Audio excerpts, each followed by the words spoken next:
I used to hate arrangement, and it stopped me from finishing music all the time. But after learning more and actually getting good at it, arrangement has literally become my #1 favorite part of music production. So in this video, I'll show you 7 easy arrangement hacks that make the biggest difference for me.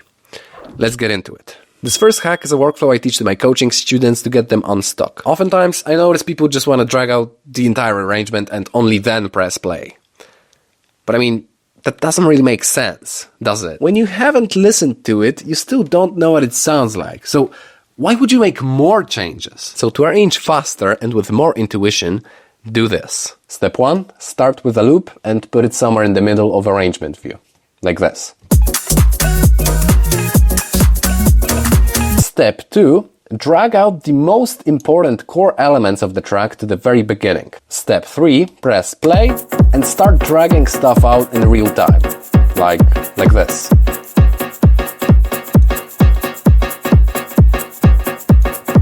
Maybe you can delete stuff in real time as well.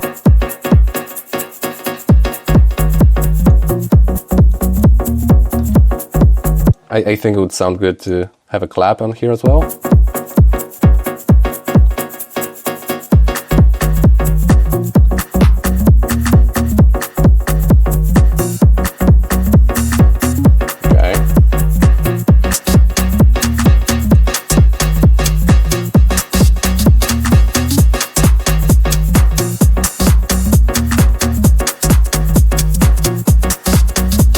Yeah, so you see, it's just about feeling the arrangement and experimenting a bunch and seeing what feels right. When you listen as you arrange, new ideas will come to you on the go and you can implement them straight away. Hack number 2. This is how you keep the arrangement interesting all throughout without it getting boring. I'm gonna play this part to you and you tell me what you think just happened.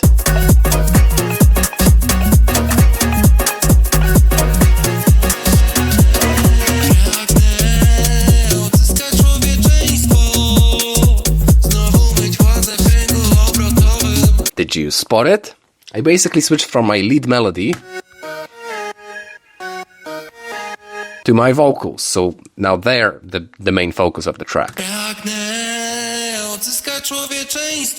If you have 2 different melodies, like the lead synth plus my vocals, this prevents the listener from getting bored than if you just had one. Also notice that I took the melody away at this point when the vocals came in. I did this because I wanted to give the vocals more room to breathe. So make sure you've got 2 main melodies and make sure you switch between them to create contrast.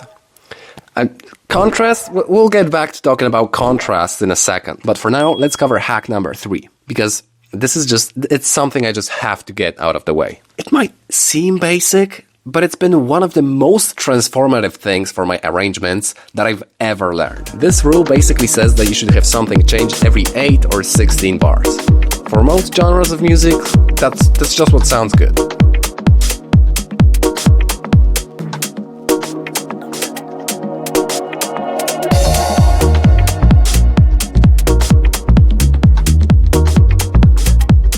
So remember the 8-bar rule to keep your arrangements interesting. This next hack will literally take you 10 seconds to set up, but it's gonna save you hours down the line. So you see this section just below the numbers up here?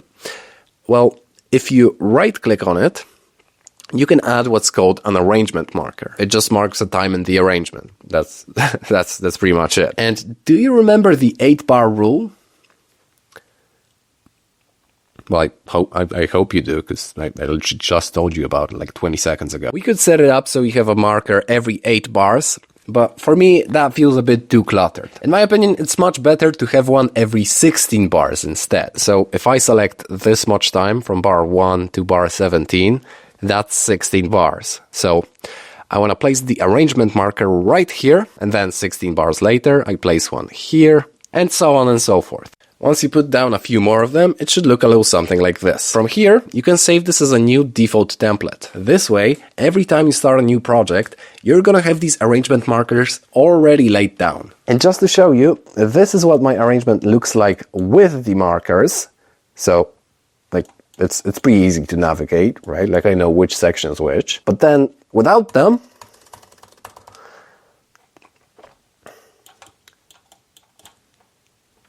like, what the heck am I even looking at? Hack number 5. You know what all the best drops have in common? They don't end. They evolve. Here's a super simple trick that will keep the energy high without burning out the listener. I call it the second wind. For example, after 8 or 16 bars of the drop, you could remove one drum element and then add one different drum element. Like right here, I'm taking out the shakers after 8 bars and I'm bringing in the ride.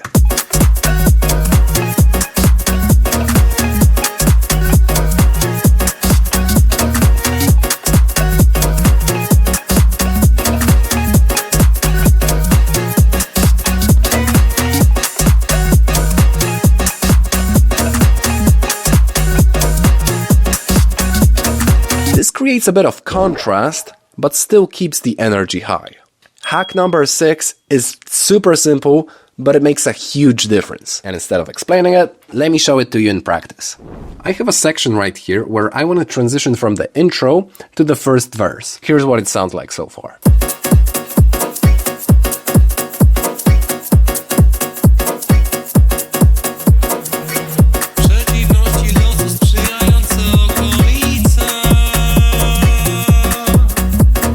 I mean, this track is still a banger, obviously, because I'm such a great producer. But yeah, something didn't feel quite right. It didn't really feel like much of a new section. So to create more contrast, I filtered out the stabs so that they disappear once the vocals come in. Check out the difference it makes.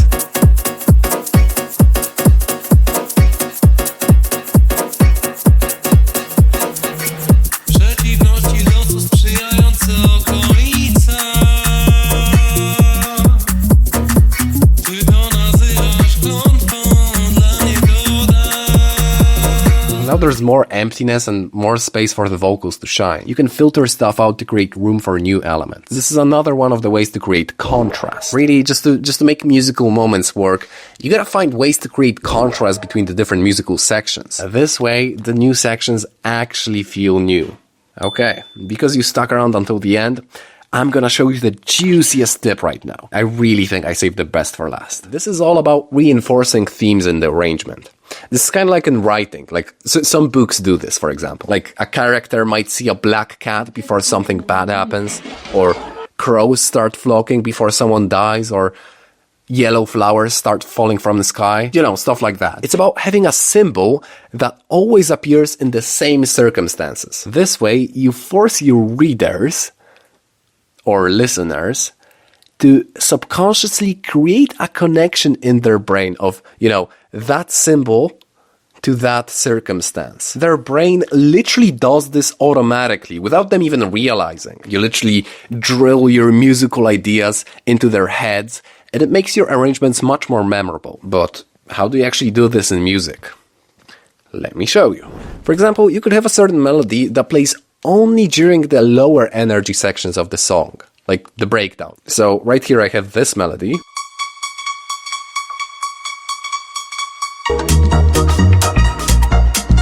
And notice that it appears only during the breakdown sections. And just before the breakdown begins, it does kind of, I made it kind of fade in so that you do know that something's coming. And like you're anticipating the breakdown.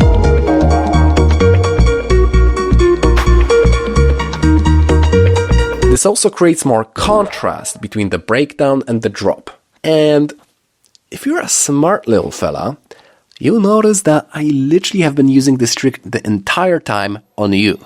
All throughout this video, whenever I said contrast, I emphasized it with this sound effect and this on-screen text. And because of this, your brain automatically made a connection.